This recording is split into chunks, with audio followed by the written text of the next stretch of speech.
o tema da nossa aula de hoje é o plano da eficácia do negócio jurídico.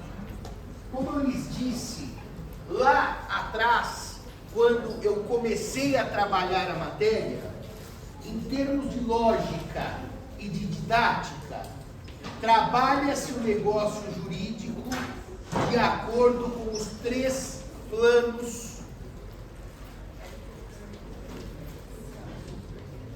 que são resultado do pensamento de Pontes de Miranda.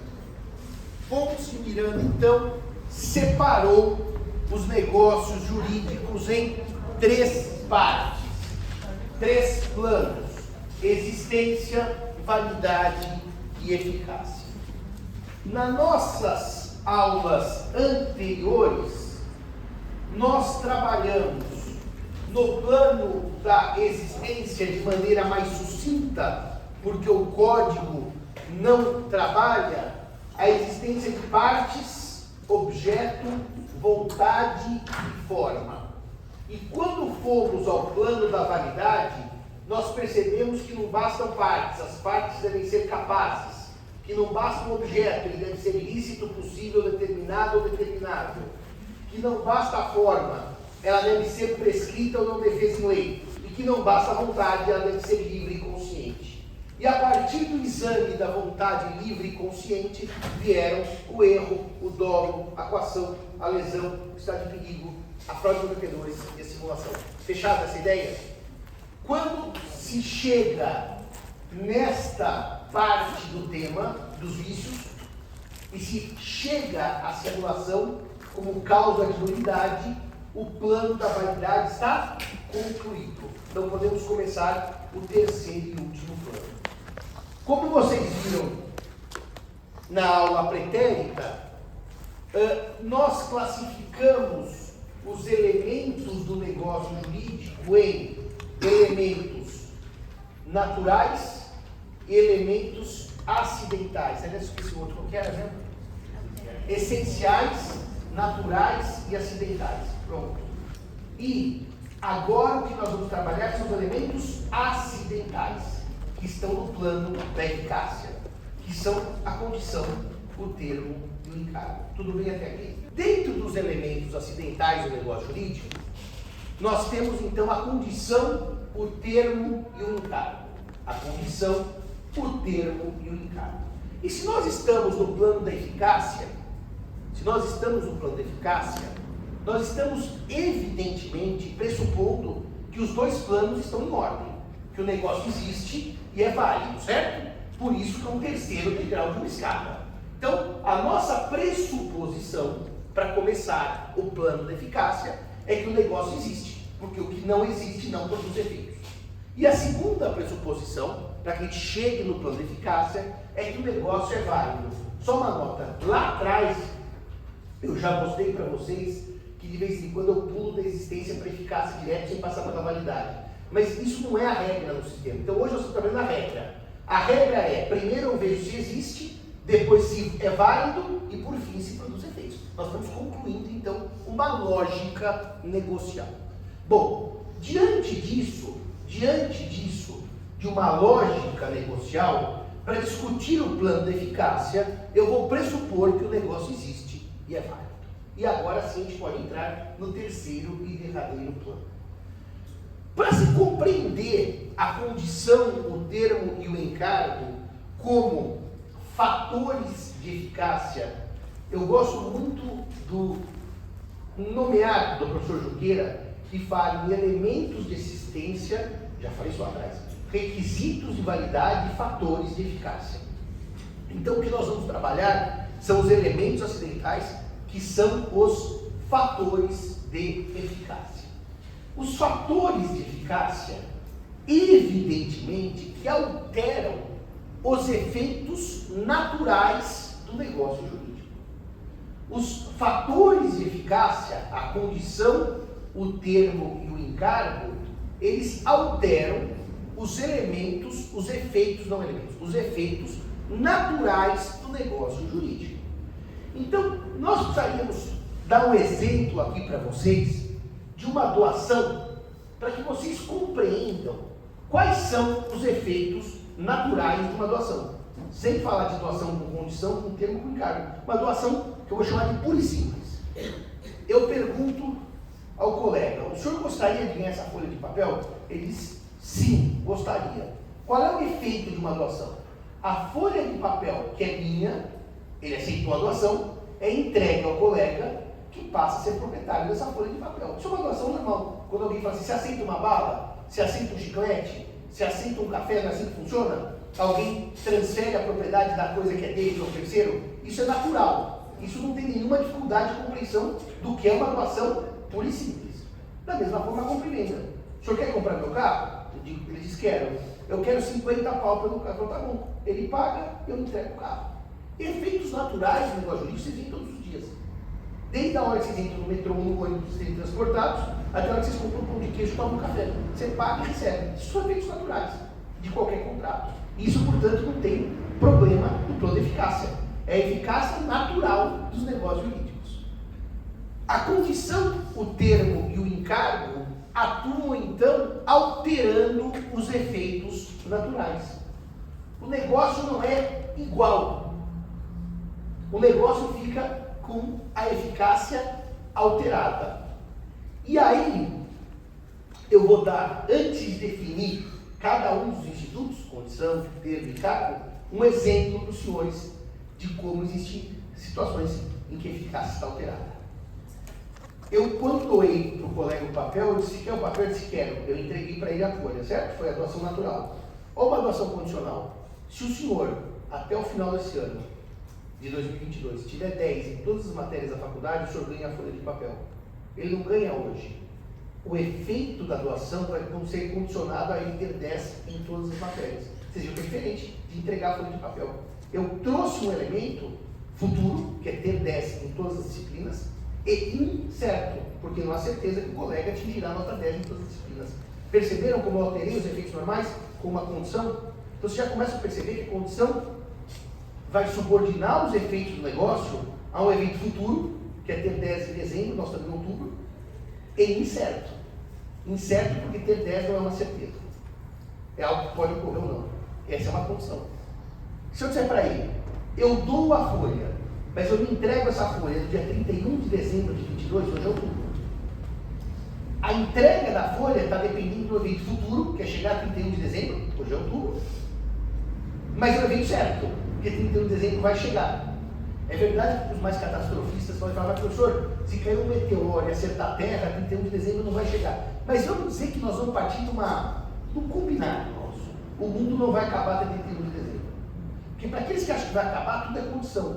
Porque se o meteoro chegar antes, o mundo acaba antes. Mas 31 de dezembro é uma data do calendário, certo? Então é evento futuro e certo, e solteiro.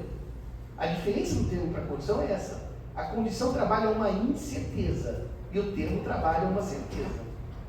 Aliás, eu já posso antecipar aos senhores que se os senhores quiserem entender quando eu digo que algo é termo e quando eu digo que algo é condição, como é que eu trabalho essa certeza e essa incerteza, é mais fácil os senhores enxergarem o que é o termo, porque todas as demais situações são de condição.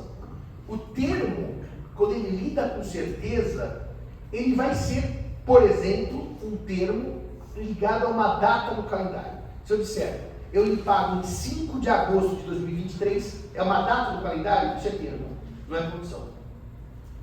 O termo, a certeza do termo, pode estar em prazos, tá? Por exemplo, eu não ponho uma data no calendário, 21 de agosto de 2023, eu ponho em 6 meses, em uma semana. Eu ponho um prazo, eu não ponho um dia no calendário, mas ponho um período de tempo. Isso também é uma certeza. Também é termo, tá? Então, o senhor me vende a casa? Vem. Mas é o seguinte, eu falo para o colega, eu não vou te dar posse até janeiro do ano que vem, porque eu estou usando a casa agora. Isso é termo, porque eu não entrego a posse agora. Até janeiro, termo. Ou eu entrego a posse em 6 meses. Eu não disse janeiro, eu disse o período, também é termo. Ficou claro? Ficaram claras as primeiras hipóteses de termo? Uma data do calendário ou um lapso temporal. Isso tudo é termo, não é condição. E assim, o terceiro elemento que indica que algo é termo e não condição, que é a única certeza nessa vida, Isso é filosófico, né? Qual é a única certeza que nós temos nessa vida? Que é inescapável, é a morte. É a morte. Eu lembro de um dos dias mais tristes da minha vida, que uma querida amiga perdeu um filho muito jovem, um acidente de automóvel, mas muito jovem, o rapaz tinha 16 anos e faleceu. E quando eu fui à missa do filho, 7º dia, ele morreu até fora do Brasil, a avó do menino disse assim: nós só temos 2 certezas na vida. Eu achei muito impressionante porque era uma avó chorando no filho do neto. A morte e os olhos de Deus. Para quem é religioso também tem essa segunda certeza, mas para nós, como nosso jeito é laico, vou ficar com a morte. A morte, ela é chamada de termo incerto. Pode parecer uma contradição. O senhor não falou que o termo é um evento futuro e certo? Se o senhor diz que a morte ela é incerta, como é que ela é termo? Porque ela é certa quanto à existência, porque o ser humano morre, e ela é incerta quanto ao momento. Por isso que ela é chamada, a morte, de termo incerto. Em latim, a gente diz certus an, incertus quando.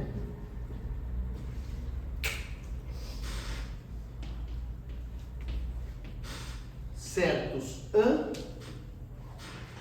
incertus quando. Então a morte também é termo. Então os senhores separaram que a diferença entre termo e condição é a certeza, termo ou incerteza do evento futuro. O encargo ou modo, ele adere, é um elemento acidental que adere ao negócio jurídico gratuito.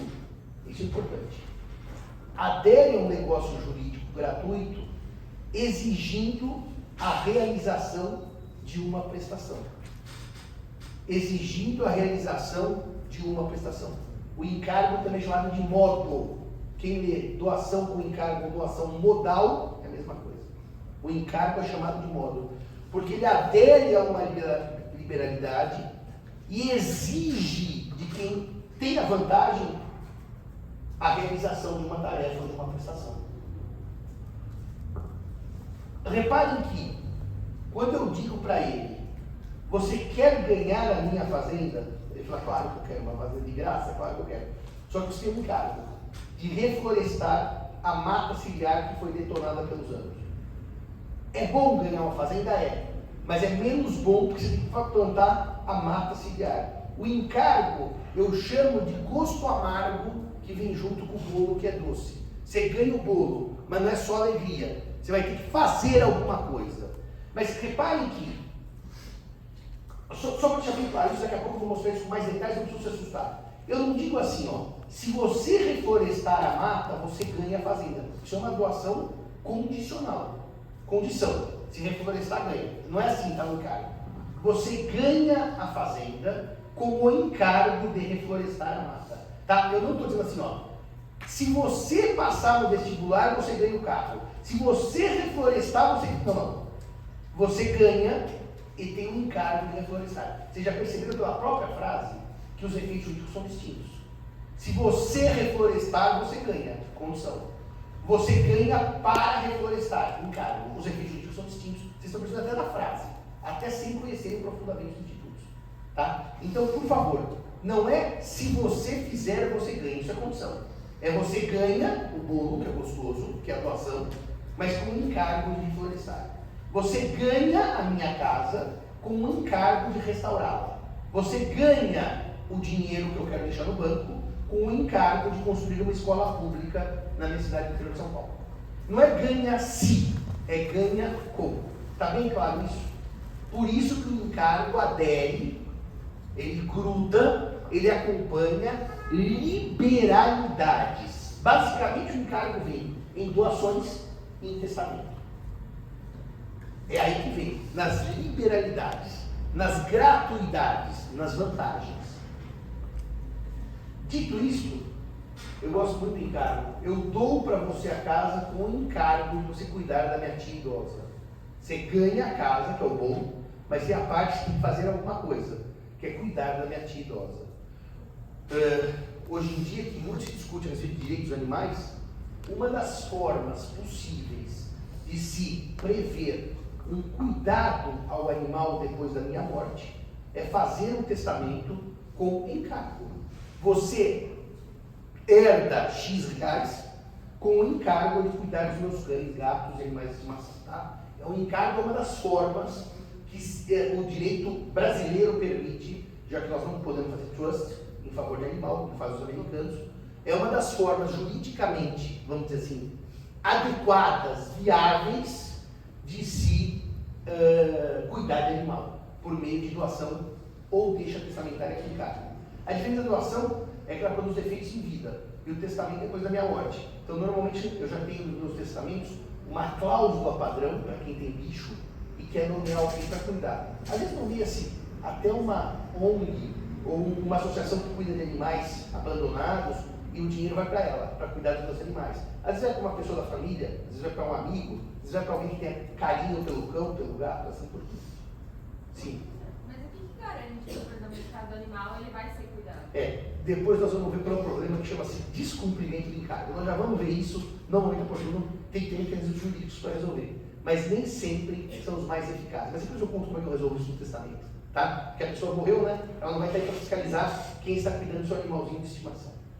Muito bem, dito isto, vamos começar então a trabalhar a condição.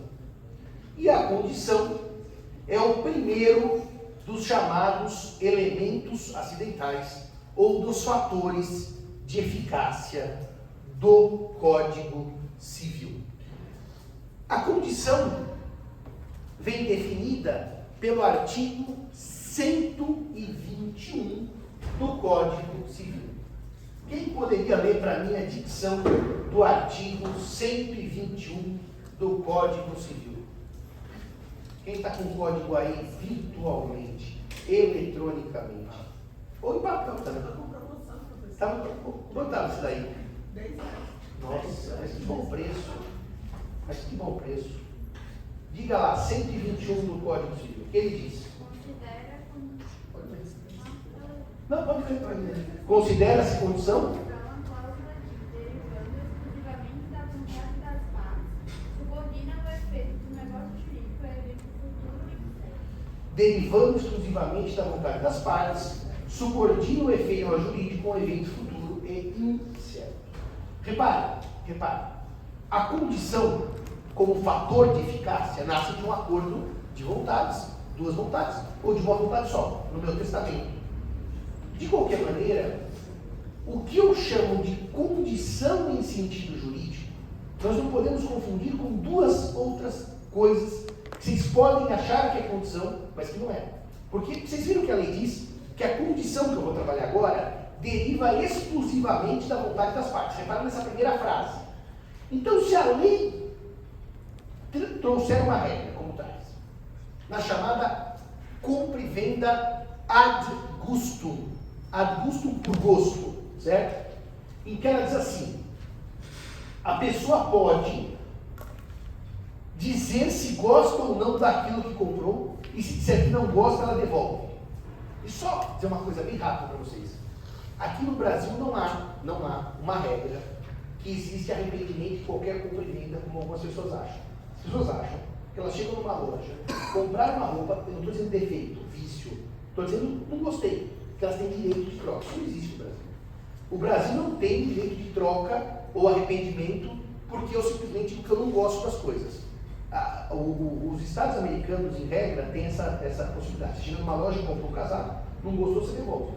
E normalmente é interessante que a loja pede de repente um formulário só para saber por que você está devolvendo. É uma questão de mercado.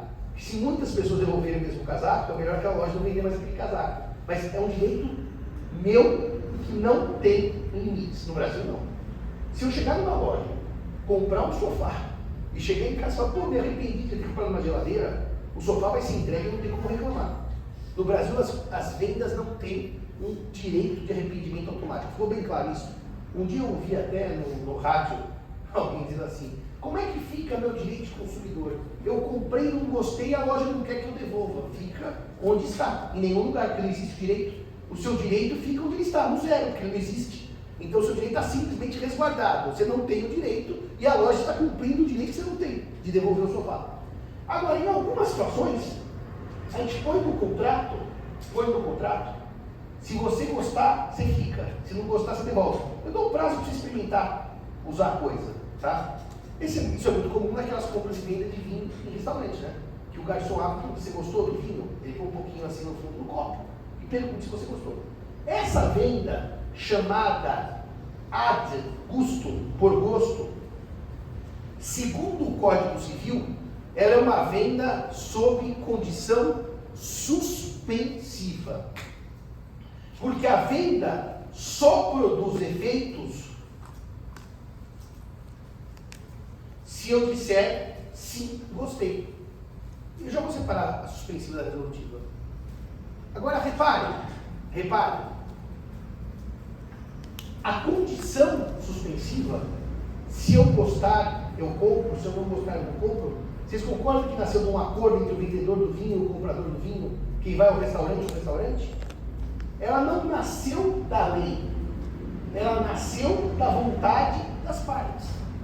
Porque não é elemento natural da compra e venda, estão vendo? Elemento natural? O arrependimento. Ele tem que ser combinado. Está bem claro isso? O arrependimento, meus queridos, altera os efeitos normais dos contratos. Porque não há no Brasil direito geral de arrependimento. Vocês percebem isso? Então aqui eu faço uma compra e venda que eu posso dizer não gosto. E o contrato não produz efeitos. A hora que ele põe o vinho, você diz assim, não gosto.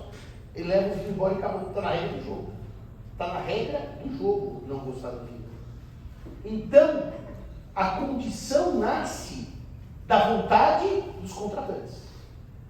Se a lei disser,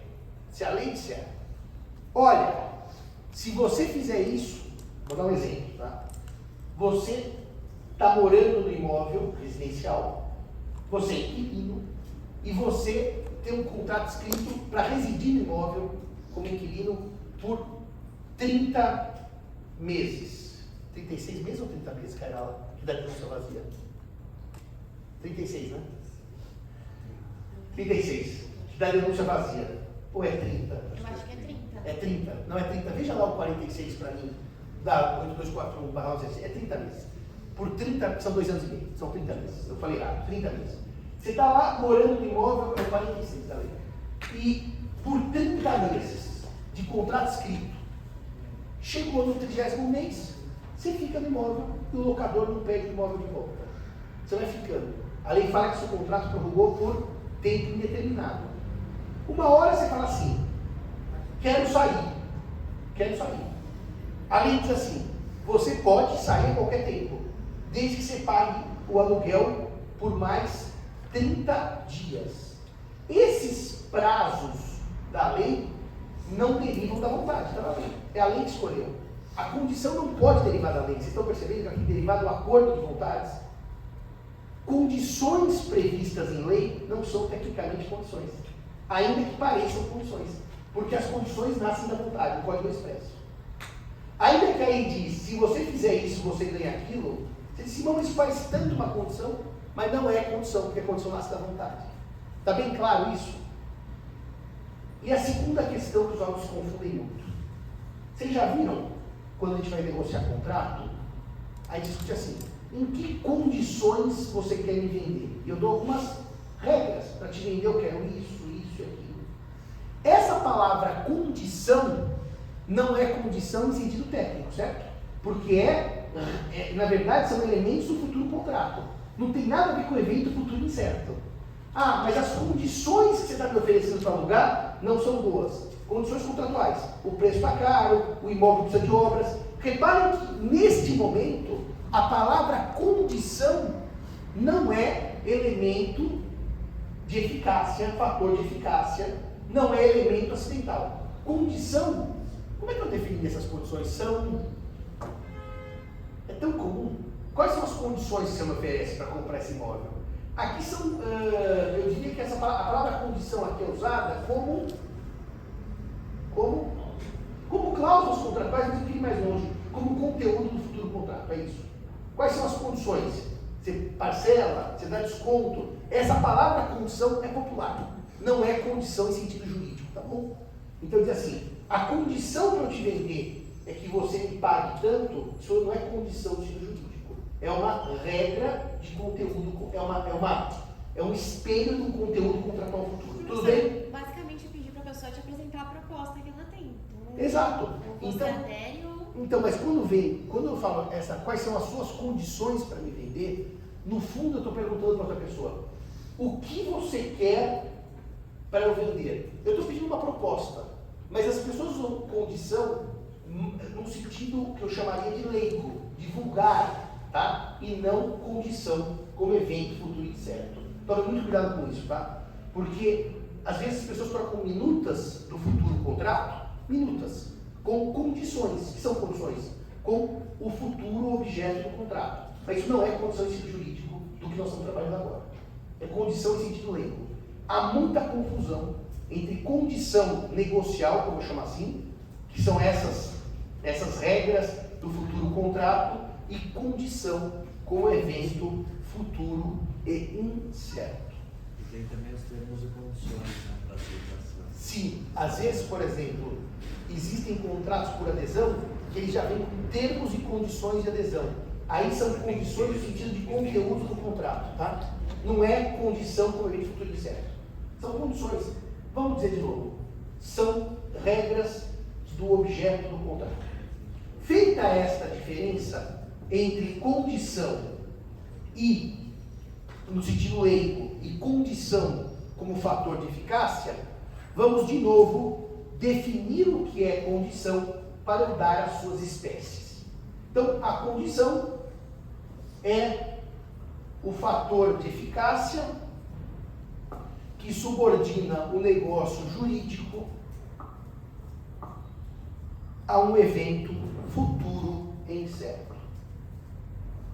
É o elemento acidental, o fator de eficácia, que subordina o negócio jurídico a um evento futuro e incerto. Futuro e incerto. Bem, as condições podem ser divididas de acordo com critérios. Vamos falar do primeiro critério e talvez o mais interessante em termos práticos. As condições quanto ao momento da produção dos efeitos. Primeiro critério de classificação das condições. Primeiro critério, quanto ao momento da produção de efeitos. Quanto ao momento da produção de efeitos, é o primeiro critério de classificação, quanto ao momento da produção de efeitos, a condição pode ser suspensiva ou resolutiva. A condição pode ser suspensiva ou resolutiva. É tão interessante isso, que os senhores estão no primeiro ano, segundo semestre, os senhores vão perceber que é profundamente interessante manejar esses institutos para fazer contrato, conhecer os institutos. Porque repare o seguinte, não tomem nota agora, depois a gente vai para o caderno. Se uma chama suspensiva, evidentemente que os efeitos estão suspensos até que o evento futuro incerto ocorra. Suspensiva quer dizer, não todos os efeitos estão suspensos até que ocorra a condição. E se a outra chama resolutiva, o que resolve é o que desmancha, é o que desfaz, é o que extingue. Os efeitos são produzidos e param quando a condição se verifica. Isso já vai para o caderno.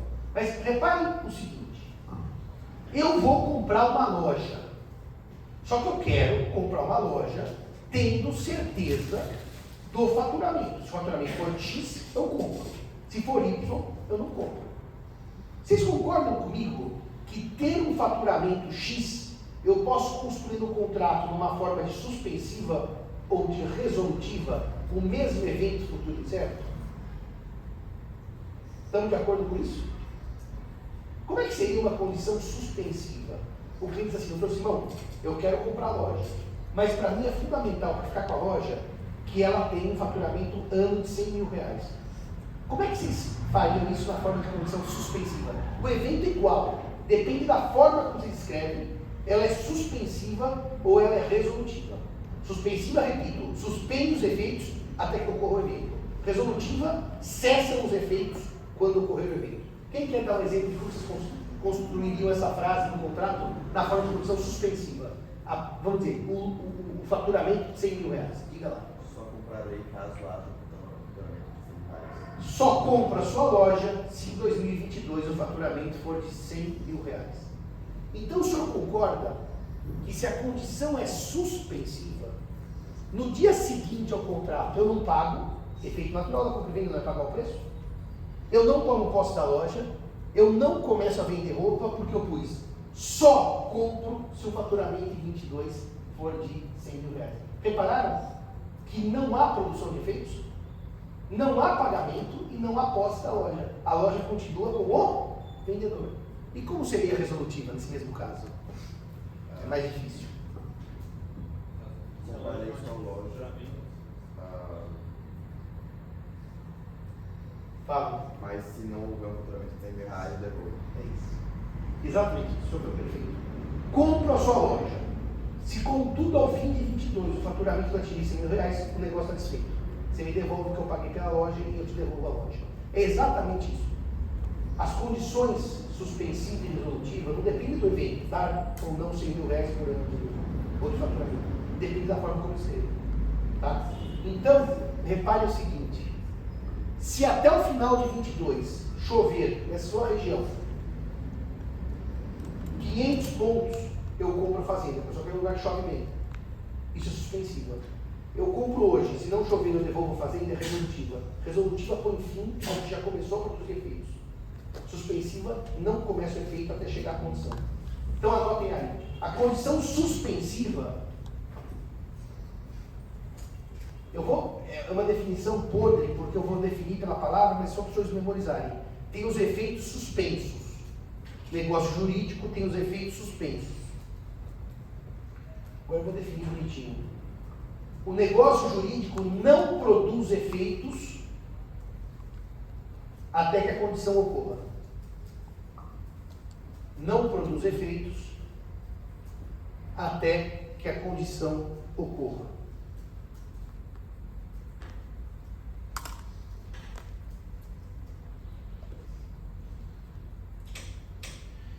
Em juridiquês, a condição suspensiva subordina a eficácia do negócio jurídico. Subordina a eficácia do negócio jurídico.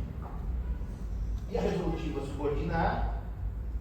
Se um subordinar a eficácia, o que é o contrário de eficácia? Já vamos ver. E a resolutiva? A resolutiva, o negócio jurídico produz efeitos desde logo. Produz efeitos desde logo. Mas os efeitos cessam quando a condição se verifica. Mas os efeitos cessam quando a condição se verifica. Portanto, se uma subordina a eficácia, a outra subordina a ineficácia. Subordina a ineficácia do negócio jurídico.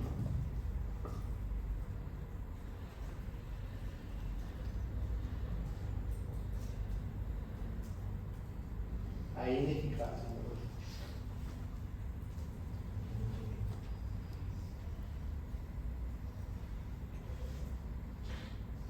Dependendo do que vocês combinam com a parte contrária e ajustam no contrato, o mesmo evento pode ser condição suspensiva ou resolutiva. Está claro isso, senhores? Portanto, naquele velho exemplo que eu dava quando eu dava no curso preparatório, eu vou mandar meu quadro para uma exposição. Se o quadro for aceito, a pessoa diz assim: aí eu compro o seu quadro. Condição suspensiva. Se o quadro for aceito, eu compro o seu quadro. Se for aceito. Eu compro hoje, mas se o quadro não for aceito, está desfeita a compra e venda. Resolutivo. Eu compro hoje. A não aceitação da exposição implica extinção do contrato. Vocês repararam que na condição suspensiva, Os efeitos não se produzem até que ocorra o evento futuro incerto. E na resolutiva, os efeitos se produzem desde hoje. Vocês concordam comigo? Vamos pensar só uma coisa prática agora, aqui entre nós. Vamos pensar que o senhor vai vender a loja e que eu quero comprar a loja. E que a condição, vou dar um dado prático, para os senhores refletirem sobre a condição na prática suspensiva resolvida. Então eu digo assim, o senhor quer me vender sua loja? Ele diz, quero. Eu quero comprar a loja numa condição, no sentido jurídico da palavra, não condição negocial. Se ela faturar 100 mil reais até o final do ano. Eles ótimo. Então vamos por assim. Se a loja faturar 100 mil até o final do ano, você compra a minha loja. Ele, vendedor, continua trabalhando, certo? Ele, vendedor, continua na posse da loja. E eu, comprador, estou deitado em casa esperando chegar ao final do ano, o contador fechar a contabilidade e ver se ela faturou 100 mil. Se eu disser para ele, eu compro a sua loja hoje, dia 1º de janeiro de 23, mas se em 1º de janeiro de 24 eu houver faturado 100 mil, eu devolvo a loja, ele passa para a minha loja, certo? E eu vou trabalhar na loja, esperando, se eventualmente não chegar aos 100 mil, desfazimento. Resolver é desfazer. Resolutiva é desfazer o negócio. Vocês concordam que na prática uma coisa é bem diferente da outra? Principalmente se eu pensar que eu vou entrar na loja que é dele, vou assumir os funcionários que são dele, vou começar a trabalhar e amanhã ele pode dizer, mas Simão, depois você ferra a minha loja, eu vou ter que voltar para uma loja que você administrou bem ou mal, com os problemas que você gerou. A condição suspensiva, ela tem essa tranquilidade. Nada muda até que ocorra o evento futuro incerto. Na resolutiva tudo muda, porque o negócio produz efeitos desde logo. Normalmente as pessoas não são muito fãs da condição resolutiva. Por quê? Porque ela implica mudanças imediatas. E daí você fala para o seu cliente, agora estou bem na advocacia, tá? Só para explicar como é que as pessoas optam por uma condição ou pela outra. Você fala para a pessoa, doutor Simão, eu quero vender a fazenda, tá bom, eu vou vender a fazenda. Fazenda, com boi, com maquinário, com tudo. E se por acaso o arrendamento da cana não der no final do ano 200 mil, está desfeito o negócio. Tá bom, você já passou a fazenda para outro, o outro já tomou posse, o outro já contraiu dívida. Vocês estão reparando que é, na prática, complicado o desfazimento do negócio por condição resolutiva? A condição resolutiva, na verdade, ela atua em negócios jurídicos muito específicos. Vou dar um exemplo para vocês que, em tese aqui, nem condição é, porque vem da lei o que eu vou dizer para vocês, tá? Eu quero comprar um imóvel. Existe um mecanismo legal de financiamento no Brasil, é um instituto jurídico, tá? Que chama alienação fiduciária em garantia. Como é que funciona isso na prática? Eu não tenho dinheiro para pagar o imóvel. Antigamente, eu fazia uma hipoteca. O banco era o credor da hipoteca e eu era o devedor da hipoteca. E morava no imóvel. Hoje, os bancos não fazem mais hipoteca. Ela morreu por razões jurídicas / comerciais que não vem ao caso. Eles fazem o sistema de alienação fiduciária em garantia. Como é que funciona isso, tá? Você compra, o imóvel que você comprou não vai para o seu nome, vai para o Banco Itaú, Banco Bradesco, Banco do Brasil.